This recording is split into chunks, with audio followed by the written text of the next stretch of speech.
Hello, good evening students. रोजगार with Poonam channel पे आप सभी का स्वागत है। कैसे हो बच्चों सब? उम्मीद है सब अच्छे होंगे, अच्छे से अपनी पढ़ाई कर रहे होगे। अब आपका स्टेट का एग्जाम पास में आता जा रहा है, आपके पास एक महीना भी पूरा नहीं बचा है, तो अपनी स्पीड को थोड़ा सा ज्यादा करो और ज्यादा थोड़ा सा अपनी पढ़ाई को टाइम दो, ताकि अब की बार आपका स्टेट का एग्जाम निकल जाए। आपको पता भी होगा, ये अगर आपका स्टेट का एग्जाम अगर अब की बार रह गया तो आगे वैकेंसीज आ रही हैं, और अगर ये रह गया तो बहुत दुख होगा, क्योंकि वैकेंसी जब पास में और आप स्टेट क्वालिफाई नहीं की है तो आपके पास से भर्ती निकलेगी तो तकलीफ होगी ना। तो इसी के लिए अब की बार आप अपना स्टेट का एग्जाम हाथ से मत निकलने देना। देखो, आपको बहुत बार एक मैसेज वायरल हो रहा था कि जेबीटी की वैकेंसीज आ रही है 1300 1300, हाँ 1300 ही बता रहे हैं अप्रोक्सीमेट, इतनी वैकेंसीज आ रही हैं। और टीजीटी की वैकेंसीज 4500 के लगभग बता रहे हैं। तो अपनी अच्छे से पढ़ाई करके अब की बार ये स्टेट का एग्जाम निकाल लेना। आगे ये ना रहे कि हमारा स्टेट का एग्जाम क्वालिफाई ही नहीं, हम फॉर्म कहाँ से फिल करें। तो ऐसा मत करना, थोड़े से एफर्ट्स थोड़े से ज्यादा लगाओ, ताकि अब की बार जो ये एचटेट का एग्जाम आपका निकल जाए। ठीक है, थोड़ी सी मेहनत ज्यादा करनी शुरू कर दो बच्चों, बहुत थोड़े दिनों की बात रह गई है। देखो, अब हम टॉपिक पढ़ रहे थे अपना लर्निंग। लर्निंग में भी हम टॉपिक पढ़ रहे थे थ्योरीज ऑफ लर्निंग, जो कि most and most important topic कर रहे हैं हमारे। जितने भी अब थ्योरीज के टॉपिक चलेंगे ना, ये इंपॉर्टेंट टॉपिक रहेंगे, एग्जाम में आते ही ये मोस्ट इंपॉर्टेंट टॉपिक चल रहा है थ्योरीज का। हम दो थ्योरीज कर चुके हैं। पहली थ्योरी की थी हमने ट्रायल एंड एरर मेथड, जो कि दी थी थॉर्नडाइक ने। फिर हमने सेकंड थ्योरी की थी, सेकंड थ्योरी थी इनसाइट थ्योरी, जो कि कोहलर की थी। हम दो थ्योरीज कर चुके हैं, आज हमारी थर्ड थ्योरी कर रहे हैं। मैं आपको एक एक थ्योरी करवा रही हूँ, साथ के साथ अच्छे से करते रहना, इनमें कंफ्यूज मत होना। मैं ज्यादा तो लंबी क्लास भी नहीं ले रही आपकी, है ना ज्यादा लंबी क्लास हो रही है और ना ज्यादा थ्योरीज करा रही हूँ। डेली सिर्फ एक थ्योरी करा रही हूँ, बस उसी थ्योरी को डेली पढ़ते रहना, उसी को अच्छे से पक्का कर लेना। अगर उस थ्योरी से क्वेश्चन आए तो हमारा क्वेश्चन ना छूटे। ठीक है, इस टाइप से पढ़ना। देखो, आज हम कर रहे हैं third theory, operant conditioning theory. पेन क्या, ऑपरेंट कंडीशनिंग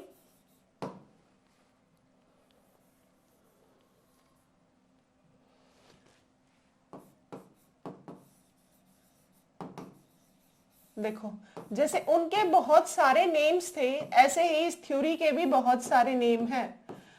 एक नेम तो है ऑपरेंट कंडीशनिंग थ्योरी, जिसे हम हिंदी में बोलते हैं स्करीय अनुबंधन का सिद्धांत।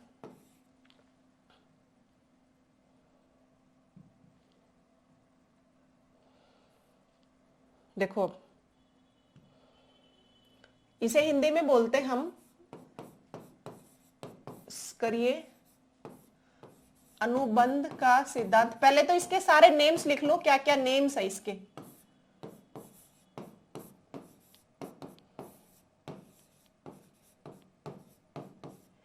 इसे हम ऑपरेंट कंडीशनिंग थ्योरी होगी।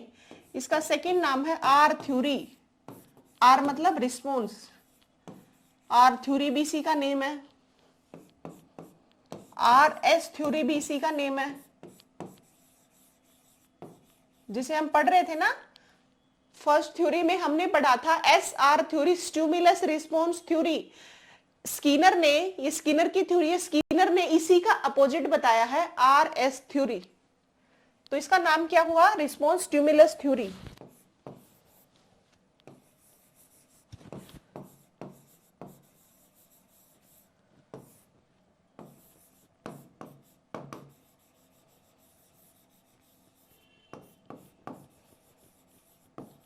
अनुक्रिया उद्दीपक का सिद्धांत।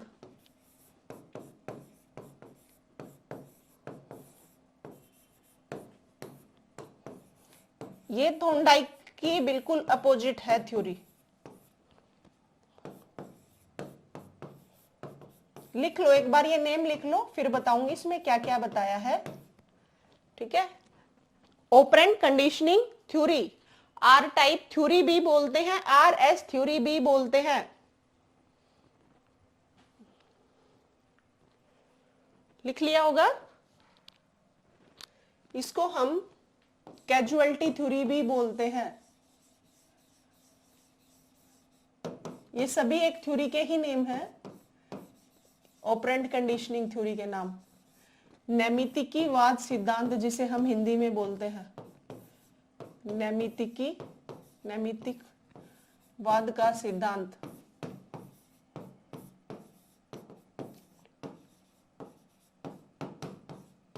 लिख लो।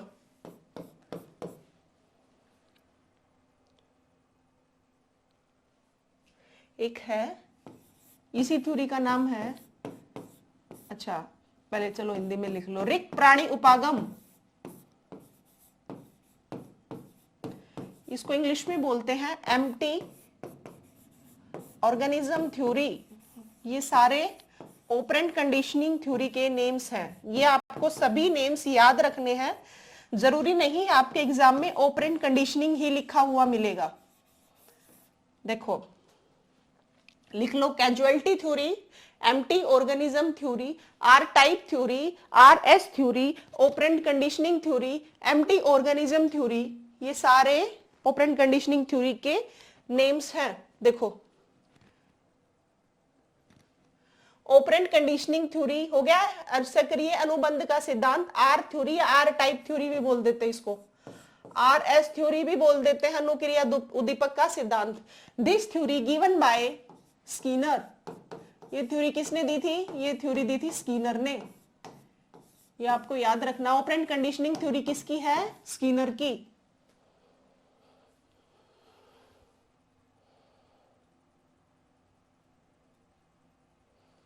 ठीक है, देखो इसी का नाम एक और है, रिक्त प्राणी हो गया ब्लैक बॉक्स थ्योरी। देखो आगे बताऊंगी ब्लैक बॉक्स थ्योरी नाम इसका क्यों पड़ा। ब्लैक बॉक्स थ्योरी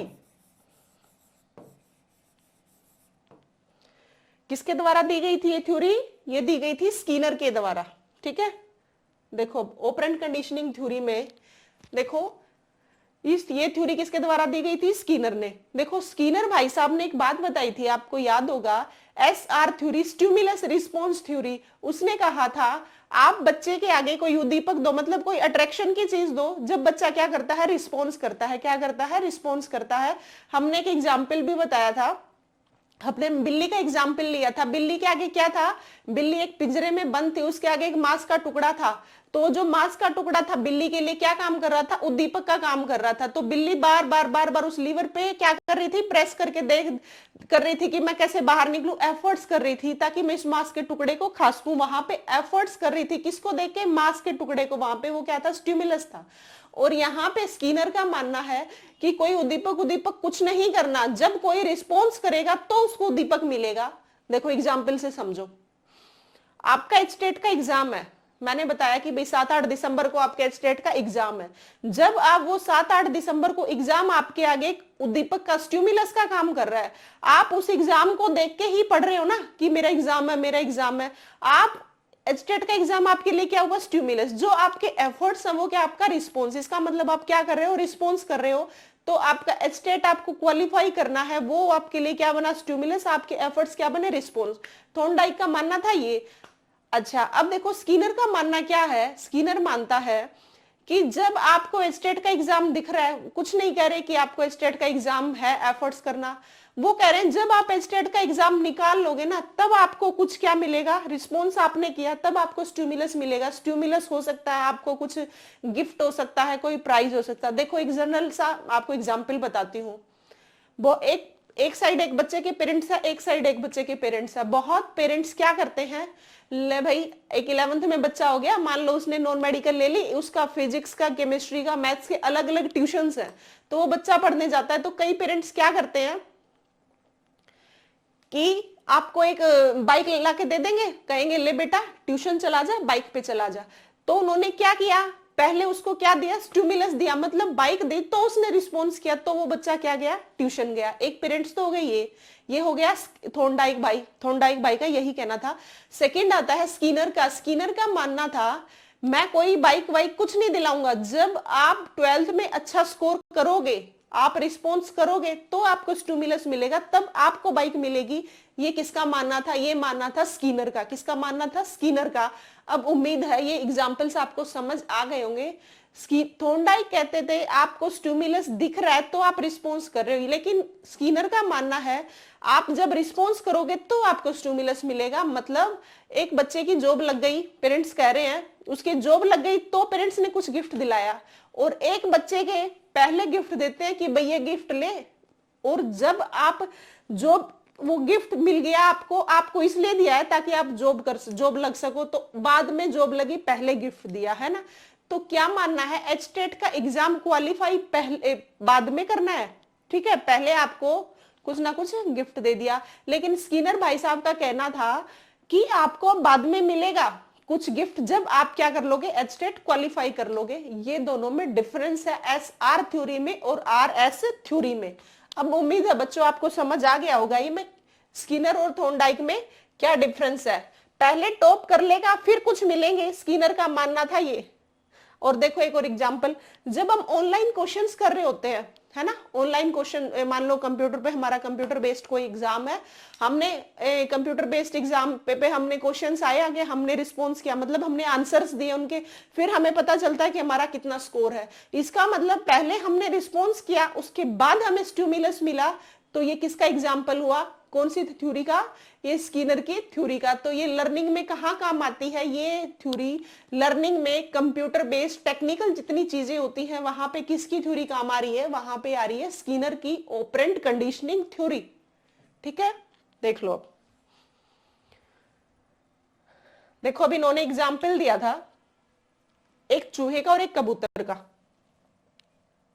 देखो हमने थॉर्नडाइक में पढ़ी थी बिल्ली वाला, इनसाइड थ्योरी में पढ़ा था चिंपैंजी सुल्तान का। इन्होंने दिया था, स्किनर ने एक चूहे का एग्जाम्पल लिया था और एक कबूतर का। देखो इन्होंने एक बॉक्स था, इसमें क्या किया,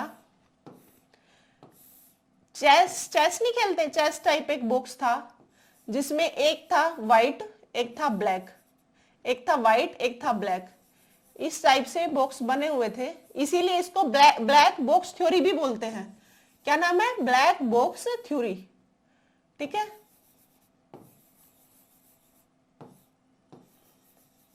अब देखो इस बॉक्स में एक जगह चूहे और कबूतर के एग्जाम्पल्स किसने दिए हैं? किन पे एक्सपेरिमेंट किया था? चूहे और कबूतर पे। दोनों में से एक सेलेक्ट करना पड़ जाए आपको, एक पे टिक करना हो तो प्रेफरेंस देनी है आपको किसको? चूहे को। किसको देनी है? चूहे को। देखो एक में स्किनर ने खाना रख दिया चूहे के लिए, एक में रख दिया करंट, एक में लगा दिया बॉक्स में करंट, एक में लगा दिया, एक में रख दिया खाना। तो क्या बताया उन्होंने कोई स्टिमुलस वगैरह कुछ नहीं दिया। चूहे ने क्या किया, एक बार यहां खा के देखा तो उसे क्या मिला? खाना। फिर यहाँ पे घूम के गया तो यहाँ पे क्या लगा? उसे करंट लगा। फिर चूहे को पता लग गया यहाँ तो करंट और यहाँ खाना है, तो चूहा इस टाइप से यहाँ खा लिया, यहाँ खा लिया, यूं खाता रहा चूहा। चूहे ने क्या किया? यहाँ पे रिस्पॉन्स किया। क्या किया? रिस्पॉन्स किया, तब उसको खाना मिला। मतलब चूहे ने खुद ने एफर्ट्स किए तो उसको खाना मिला, और वो खाना उसके लिए क्या काम कर रहा था? स्टिमुलस का काम कर रहा था। लेकिन पहले उसने क्या किए? एफर्ट्स किए। स्किनर ने कोई चूहे के आगे खाना नहीं रखा, बस उसने एक बॉक्स बनाया, उसमें खाना रख दिया। तो जो खाना खाया चूहे ने, वो उसने क्या किया? रिस्पॉन्स का काम किया। मतलब उसने खुद ब खुद काम किए हैं। ठीक है। अच्छा, उन्होंने कबूतर का एग्जाम्पल दिया था कि कबूतर के आगे बहुत सारे दाने रख दिए, तो दाने कबूतर ने एक एक कलेक्ट किया, खुद खाया, कलेक्ट किया, खाया, कलेक्ट किया, खाया। कबूतर ने ये सब किया, तो कबूतर क्या कर रहा है? यहाँ पे कबूतर भी रिस्पॉन्स कर रहा है, उसको स्टिमुलस तो बाद में मिल रहा है, खुद एफर्ट्स कर रहा है ना खाने के लिए, तो उसका वो क्या है? रिस्पॉन्स है। और वो जो उठा के खा रहा है वो क्या है? उसका स्टिमुलस का काम कर रहा है। तो स्किनर ने दो एग्जाम्पल दिए थे, एक चूहे का और एक कबूतर का। दोनों में से एक सेलेक्ट करना पड़ जाए तो आपको करना है चूहे का एग्जाम्पल। ठीक है, इसीलिए इसको ब्लैक बॉक्स थ्योरी भी बोलते हैं। क्या बोलते हैं? Black box theory. खुद ही प्रतिक्रिया दे रहे हैं ना, खुद ही उद्दीपन, खुद ही स्टिमुलस दे रहा है, खुद ही रिस्पॉन्स दे रहे हैं। ठीक है, तो खुद ही स्टिमुलस का रिस्पॉन्स दे रहे हो, खुद ही स्टिमुलस। तो इसमें क्या बताया है? स्टिमुलस किसी भी बच्चे को लर्निंग के लिए पहले नहीं देनी चाहिए, उसको खुद ब खुद रिस्पॉन्स करना है, तो अपने आप उसको क्या मिल जाएगा? स्टिमुलस मिल जाएगा। इसका मतलब जब आपने रिस्पॉन्स किया, कबूतर क्या कर रहा है, दाने उठा रहा है और खा रहा है, उठा रहा है और खा रहा है, तो उसको जब दाने मिल रहे हैं ना, तो उसने फिर उसको मिला, फिर खा लिया। इसका मतलब वो किस पे काम कर रहा है, स्किनर ने बताया ये क्या कर रहा है, ये कर रहा है रीइंफोर्समेंट। रीइंफोर्समेंट मेनली स्किनर की थ्योरी ही रीइंफोर्समेंट के बारे में बताना चाह रही है। पुनर्बलन, इसका मतलब पुनर मतलब दोबारा, बल मतलब फोर्स। कबूतर ने क्या किया है, दोबारा फोर्स किया है, दोबारा खाने की क्या की है, कोशिश की है। तो मेनली स्किनर की थ्योरी किस पे बेस्ड है, रीइंफोर्समेंट, पुनर्बलन पे बेस्ड है। किस पे बेस्ड है, पुनर्बलन पे। स्किनर की थ्योरी, स्किनर का सिद्धांत रीइंफोर्समेंट। पता लग गया रीइंफोर्समेंट क्या चीज है। देखो ये रीइंफोर्समेंट शब्द है ना, बच्चों को बहुत बार समझ नहीं आता है, इसको आप एक बार में ही ध्यान दे लेना। एक बार फिर बता दूंगी, स्किनर का सिद्धांत पुनर्बलन पर आधारित है। देखो रीइंफोर्समेंट क्या चीज है, आप किसी चीज को पाने के लिए बार बार जो एफर्ट्स करते हो, आपको एक बार मिल गई वो चीज, फिर आपको पता लग गया कि ये चीज ऐसे मिल सकती है, फिर आप एफर्ट्स करते हो, फिर एफर्ट्स करते हो, वो चीज आपको मिलती चलती है, जो आप अचीव करना चाह रहे हो, कोई कुछ भी हो सकता है वो। जब आप उसको अचीव करते जा रहे हो, इसको मतलब आपको क्या मिल रहा है, रीइंफोर्समेंट मिल रहा है। क्या मिल रहा है, रीइंफोर्समेंट मिल रहा है। तो ये होता है, नाम से भी पता चल रहा है, पुनः मतलब दोबारा से, बल मतलब दोबारा से फोर्स किया आपने, दोबारा से कोशिश की, तो वो क्या है, रीइंफोर्समेंट है। स्किनर की थ्योरी मेनली किस पे बेस्ड हुई, दोबारा से आगे बढ़ने के लिए, तो मतलब रीइंफोर्समेंट।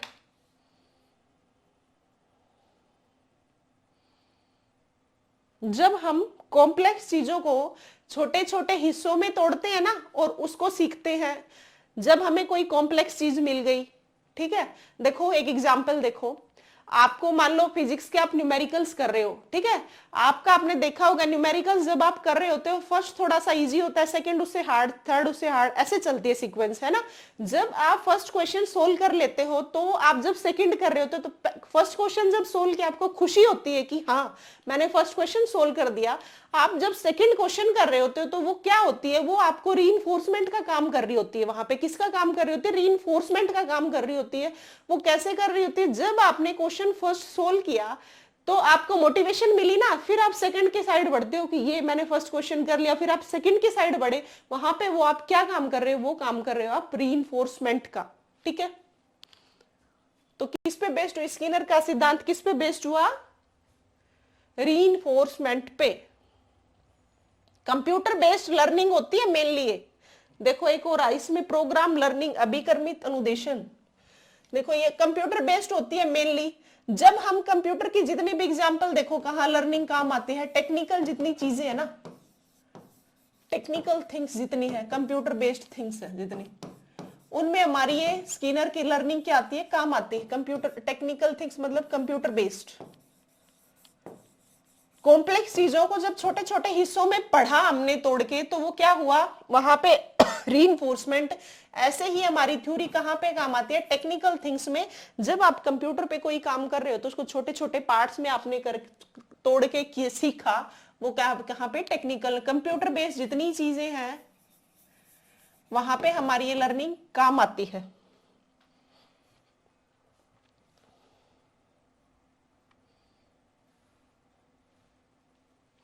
देखो अब आता है एक प्रोग्राम लर्निंग, अभिकर्मित अनुदेशन। प्रोग्राम्ड लर्निंग, अभिकर्मित अनुदेशन, ये कई बार आया है। प्रोग्राम लर्निंग किसने दिया है, ये दिया है स्किनर ने।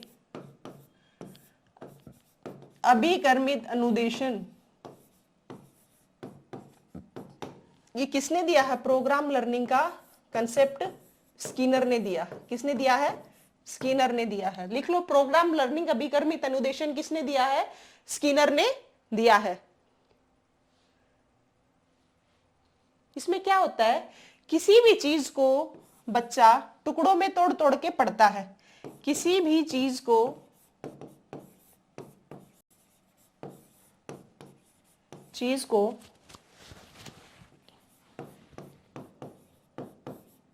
जब भागों में बांटकर पढ़ा जाता है उसे बोलते हैं हम अभिकर्मित अनुदेशन।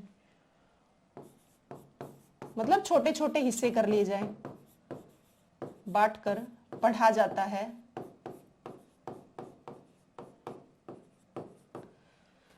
क्या बताया है, किसी भी चीज को जब भागों में बांट बांट कर पढ़ा जाता है वो क्या होता है, अभिकर्मित। छोटे छोटे पदों में जब बांट ले किसी भी चीज को, भागों में बांट लिया, बच्चे ने खुद पढ़ लिया, तो वो क्या हो गया, प्रोग्राम लर्निंग। छोटे छोटे पदों में कंप्यूटर बेस्ड जो चीजें सीखते हैं ना, छोटी छोटी चीजें कंप्यूटर बेस्ड सीखी तो वो किस में जाती हैं, प्रोग्राम लर्निंग में। इसे आप instrumental conditioning program based computer पे सीख रहे होते हो, इसीलिए इसका नाम एक और है इंस्ट्रूमेंटल कंडीशनिंग थ्योरी। तो अगर आपके एग्जाम में आ जाए इंस्ट्रूमेंटल कंडीशनिंग थ्योरी कौन सी है, तो ये है ऑपरेंट कंडीशनिंग थ्योरी ही, इसी का नाम है इंस्ट्रूमेंटल कंडीशनिंग थ्योरी।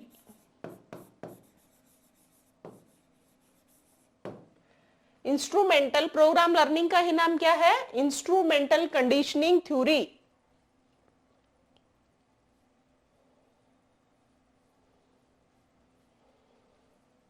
देखो लिख लिया होगा आपने। अब देखो ये जो प्रोग्राम लर्निंग है ना, प्रोग्राम्ड लर्निंग, ये किसने दी थी, ये दी थी स्किनर ने।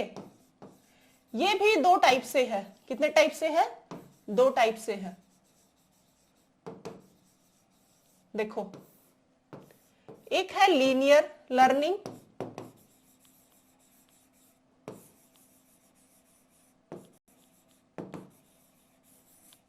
अच्छा एक है लीनियर लर्निंग होगी, सेकंड है ब्रांच लर्निंग।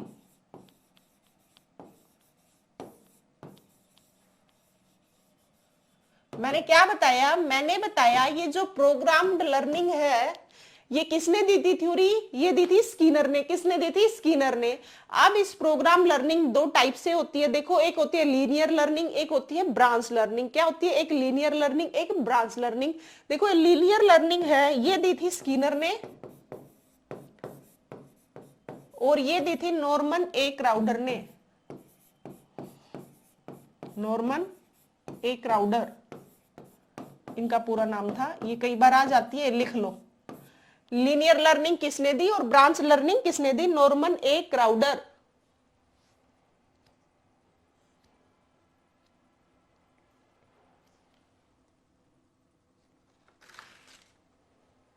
देखो अब ये क्या होती है लीनियर लर्निंग, जब बिना टुकड़े किए हम सीक्वेंस में एक सीधी रेखा में जब चीजें सीख रहे होते हैं ना, बिना टुकड़े किए कोई भी उसका पार्ट नहीं किया, उसको छोटे छोटे हिस्सों में नहीं बांटा, जब एक डायरेक्ट उस चीज को सीक्वेंस में पढ़ ली, लीनियर हमने सीधा उसको पढ़ लिया, तो वो क्या होगी, लीनियर लर्निंग। जब बिना टुकड़े किए हुए किसी चीज को सीखते हैं ना, वो होती है लीनियर लर्निंग।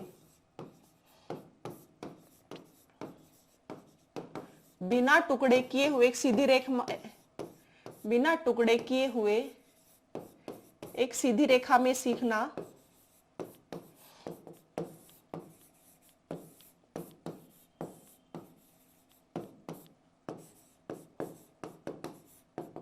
ब्रांच्ड में क्या होता है, आप उसकी डिवाइड कर करके पढ़ते हो। जैसे आप, क्या एग्जाम्पल हो सकते हैं, जैसे आप किसी चीज को पढ़ा आपने, उसके पार्ट्स कर लिए, जैसे कंप्यूटर की टेक्निकल चीजें पढ़ते हो, भाई इसमें लैंग्वेज आ जाती है, इसमें सी लैंग्वेज, इसमें सी प्लस प्लस, लेकिन है किसकी वो सारी, वो है सारी कंप्यूटर बेस्ड। आपने उसके टुकड़े किए ना, वैसे ही देखो कई बार हम साइंस पढ़ते हैं, जैसे साइंस को हम टुकड़े करके ही पढ़ते हैं ना, एक पोर्शन पढ़ते हैं उसका, फिजिक्स का एक पोर्शन पढ़ते हैं, केमिस्ट्री का एक पढ़ते हैं, बायोलॉजी का, तो हमने उस पूरी साइंस के क्या कर रहे हैं, टुकड़े कर रखे हैं, फिजिक्स केमिस्ट्री बायोलॉजी। तो ये जो टुकड़े करके जब हम हिस्सों में बांट बांट के किसी चीज को पढ़ते हैं, उसे बोलते हैं हम ब्रांच लर्निंग। क्या बोलते हैं, ब्रांच लर्निंग। जब किसी चीज को टुकड़ों में करके पढ़ा जाता है वो होती है ब्रांच लर्निंग। जब किसी चीज को एक सीक्वेंस में पढ़ा जाता है बिना कुछ भी उसके टुकड़े किए हुए, एक सीधी रेखा में किसी चीज को पढ़ ली, वो होती है लीनियर लर्निंग। ठीक है, लिख लो।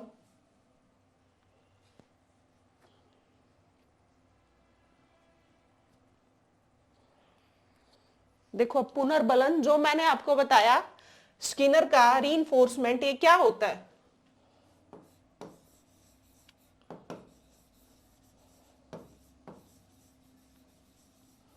आपको सब समझ तो आ रहा होगा ना बच्चों?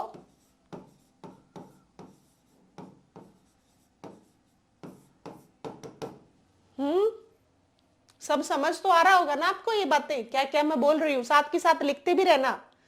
देखो, जिसके द्वारा अनुक्रिया में जब बढ़ोतरी होती है ना, जब आपको मोटिवेशन मिलती है, मैंने आपको बताया था जब आप कोई काम कर रहे होते हो, आपने एक न्यूमेरिकल निकाला, आप सेकंड निकालने लगे, फर्स्ट सॉल्यूशन सोल्व हो गया तो आप सेकंड की साइड बढ़ते हो। इसका मतलब जब आपने फर्स्ट सोल्व किया, आप दूसरे को स्पीड से बढ़ने की मोटिवेशन मिली ना कि हमारा एक क्लियर हो गया तो हम सेकंड भी कर लेंगे। ये जब एक क्लियर हुआ, जब आप सेकंड पे बढ़े तो आपकी अनुक्रिया में रिस्पॉन्स में क्या बढ़ी? स्पीड बढ़ी। इसका मतलब आपके रिस्पॉन्स में क्या हुई? बढ़ोतरी हुई। दोबारा पुनर्बलन, दोबारा से आपने प्रयास किया, एफर्ट्स किए, फोर्स लगाया, तो वो क्या है? रीइंफोर्समेंट। तो पता लग गया होगा रीइंफोर्समेंट क्या होता है। ठीक है, देखो एक रीइंफोर्समेंट से तीन बातें आती है मेनली, एक बार सुनो एक बार क्या क्या है। ये जो रीइंफोर्समेंट शब्द है ना, ये लिख लो एक बार। रीइंफोर्समेंट शब्द है ना, ये दिया था थॉर्नडाइक ने। किसने दिया था? थॉर्नडाइक ने। नहीं, आप इसमें कंफ्यूज हो जाओगे, एक बार लिख लो। ये जो रीइंफोर्समेंट का कंसेप्ट है ना, जो हम पढ़ रहे हैं, ये दिया है स्कीनर ने। रीइंफोर्समेंट कंसेप्ट है ना, ये दिया है स्कीनर ने। और जो ये रीइंफोर्समेंट के आगे थ्योरी पढ़ेंगे ना, वो है क्लार्क हल की। रीइंफोर्समेंट कंसेप्ट ना थ्योरी, सॉरी, कंसेप्ट स्कीनर ने, और जो ये थ्योरी है ना, ये है क्लार्क हल की। किसकी है? सी हल बोल देते हैं, क्लार्क हल इनका पूरा नाम है। स्कीनर का भी पूरा नाम B.F. स्कीनर है भाई, B.F. Skinner, ब्रायोफ्राइड Skinner, B.F. Skinner पूरा नाम उनका। तो रीइंफोर्समेंट क्या होता है पता लग गया आपको। रीइंफोर्समेंट शब्द किसने दिया था? थॉर्नडाइक ने दिया था। रीइंफोर्समेंट कंसेप्ट किसने दिया था? स्कीनर ने दिया था। रीइंफोर्समेंट थ्योरी किसने दी थी? ये दी थी क्लार्क हल ने। ये तीनों लिख लो, इनमें बहुत बार बच्चे कंफ्यूज होते हैं। रीइंफोर्समेंट वर्ड किसका है, थ्योरी किसकी है, ये कंसेप्ट किसने दिया है, ये सारी बातें एक बार आप लिख लो।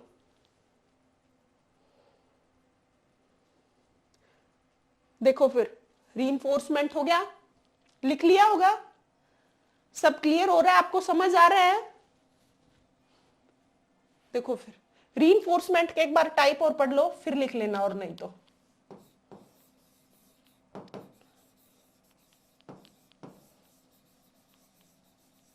ये रीइंफोर्समेंट है ना, दो टाइप से होता है। एक तो पॉजिटिव रीइंफोर्समेंट होता है, एक नेगेटिव रीइंफोर्समेंट होता है।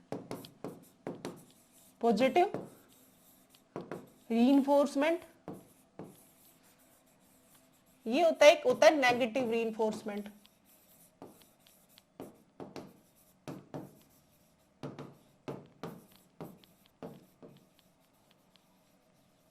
देखो पॉजिटिव रीइंफोर्समेंट क्या होता है, नेगेटिव रीइंफोर्समेंट क्या होता है। पॉजिटिव रीइंफोर्समेंट तो हो गया, मैंने आपने कुछ काम किया, मैंने बोला शाबाश बहुत अच्छा किया, आप ऐसे ही करते रहो। डेली वियर में जो हमारे पेरेंट्स देते हैं, हमारे टीचर्स देते हैं कि शाबाश ऐसा हुआ, कोई प्राइज दे दिया, कोई पुरस्कार दे दिया, ये सब चीजें जितनी बता रही हूं ना मैं आपको, ये होता है पॉजिटिव। जो डेली लाइफ में हम कर रहे होते हैं तो ये पॉजिटिव रीइंफोर्समेंट दे रहे होते हैं। जब एक बच्चा स्कूल में जाना सीखता, हम बोलते हैं शाबाश बहुत अच्छा, बहुत इंटेलिजेंट, कोई काम कर रहा था तब भी हम ये बातें बोल रहे हैं। तो हमें जो डेली लाइफ में थोड़ा सा मोटिवेट करते हैं ना, ये होता है पॉजिटिव रीइंफोर्समेंट। ठीक है, क्या होता है? Positive reinforcement. अब देखो मेनली आता है नेगेटिव रीइंफोर्समेंट। क्या होता है? देखो नाम से बहुत बार, ये तो नाम से ही पता लग रहा है, पॉजिटिव मतलब मोटिवेट कर दिया आपने, पॉजिटिव रीइंफोर्समेंट हो गया। अब बात फंसती है यहाँ पे, नेगेटिव रीइंफोर्समेंट क्या होता है। देखो नेगेटिव रीइंफोर्समेंट होता है बच्चों, नेगेटिव का मतलब यहाँ नहीं बिल्कुल नहीं होता, दंड बिल्कुल नहीं होता। देखो नेगेटिव रीइंफोर्समेंट में क्या होता है, जब आप पढ़ रहे हो, ठीक है, आपके जब भी कोई पढ़ते टाइम जब भी कोई समस्या आई, कुछ भी समस्या आई या फिर आपको रीइंफोर्समेंट कर रहे हो, जब भी कोई समस्या आई उन समस्याओं को आप हटा के आगे बढ़ जाते हो ना, वो होता है नेगेटिव रीइंफोर्समेंट। क्या बताया मैंने? जब कोई भी आपकी लाइफ में समस्याएं आई, उन समस्याओं को हटा के आप आगे बढ़ जाते हो, वो होता है नेगेटिव रीइंफोर्समेंट। अब देखो एक एग्जाम्पल से समझो, आपका एचटेट का एग्जाम है, एचटेट का एग्जाम है और आपकी तबीयत खराब हो गई। अब भाई तबीयत भी सही चाहिए और एचटेट का एग्जाम भी हमें क्लियर करना है, तो जो आपकी तबीयत है ना, आप उस तबीयत पे ध्यान ना देके, कुछ बच्चे तो ऐसे होंगे कि मेरी तबीयत खराब है मैं नहीं पढ़ सकता, बहुत बच्चे ऐसे भी तो होंगे ना। कुछ बच्चे ऐसे होंगे कि तबीयत को छोड़ो, तबीयत को थोड़ा सा दवाई लेके साइड में करके मैं क्या कर लेता हूँ, एचटेट की फटाफट रिविजन मार लेता हूँ। तो कुछ बच्चे ये होते हैं। तो अब जो बच्चे तबीयत खराब थी, उन्होंने उस तबीयत की दवाई लेके सॉल्यूशन निकाल के या उसको इग्नोर करके आगे बढ़ गए, वो बच्चे किस में आते हैं, नेगेटिव रीइंफोर्समेंट में। जो आपकी प्रॉब्लम आई, उन प्रॉब्लम को साइड करके आगे बढ़ जाना क्या है, नेगेटिव रीइंफोर्समेंट है। उम्मीद है अब समझ आ गया होगा। जब समस्याएं कोई भी आई, उनको साइड करके आगे बढ़ जाना क्या है, नेगेटिव रीइंफोर्समेंट है। ये दंड बिल्कुल नहीं होता।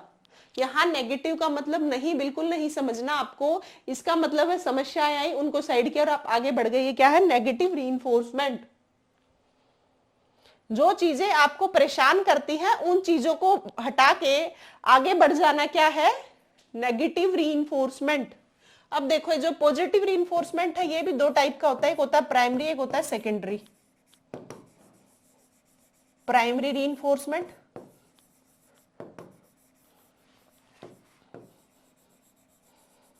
एक होता है सेकेंडरी रीइंफोर्समेंट।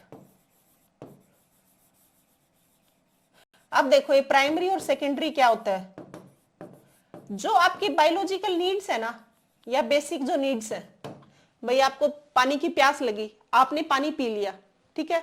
आपको भूख लगी, आपने खाना खा लिया, कुछ खाने का मन किया, आपने वो सब खा लिया, तो ये आ गया पॉजिटिव प्राइमरी रीइंफोर्समेंट में। किस में आ गया, आपकी बेसिकली जो नीड्स पूरी हो रही है वो किस में आता है, प्राइमरी रीइंफोर्समेंट में। अब आता है देखो सेकंड रीइंफोर्समेंट। अब जहां पे कई बार टीचर, आप फर्स्ट पोजीशन आई आपकी, टीचर ने आपको अवार्ड दिया, जो टीचर ने आपको अवार्ड दिया ना, ये पॉजिटिव रीइंफोर्समेंट का सेकेंडरी रीइंफोर्समेंट है। क्या है, सेकेंडरी रीइंफोर्समेंट। जब आप, वैसे तो पॉजिटिव नेगेटिव पूछते हैं, लेकिन कई बार डिटेल में पूछ लेते हैं प्राइमरी कौन सा होता है, सेकेंडरी रीइंफोर्समेंट कौन सा होता है।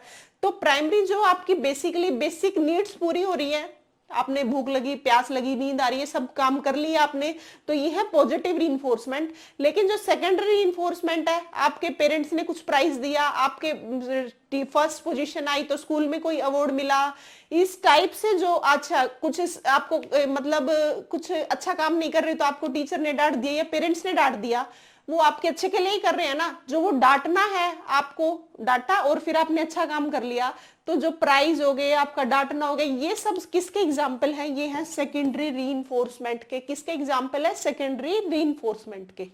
अब उम्मीद है आज हमारी ये थ्योरी यहाँ पे होती है कंप्लीट, स्किनर की थ्योरी, ऑपरेंट कंडीशनिंग थ्योरी, ठीक है।